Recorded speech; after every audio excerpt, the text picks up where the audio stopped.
Nakon što sa svima vama krenemo i u konačnici provedemo digitalnu transformaciju društva o kojoj sam malo prije govorila, s ponosom mogu najaviti kako iduće godine planiramo predstaviti naša nova inovativna rješenja koja će biti kao šlag na torti, koja će doprinijeti ne samo povećanju efikasnosti pojedinca, nego i unapređenju poslovanja tvrtki, ustanova i sl.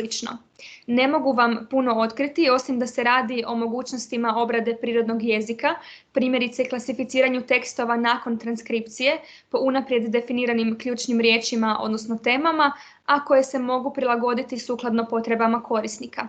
Tu govorimo o izvrsnoj primjeni u primjerice kontakt centrima s ciljem boljeg razumijevanja korisnika ili prepoznavanja novih prodajnih prilika. Uz to razvijamo i text-to-speech rješenje, dostupna je već i demo verzija. Kao što je sam naziv kaže, radi se o tehnologiji koja pretvara tekst u govor, a čijom se implementacijom sadržaj internetskih stranica prilagođava, odnosno on postaje pristupačan osobama s invaliditetom, konkretno osobama s oštećenjima vida. Hvala puno na pažnji i vidimo se iduće godine.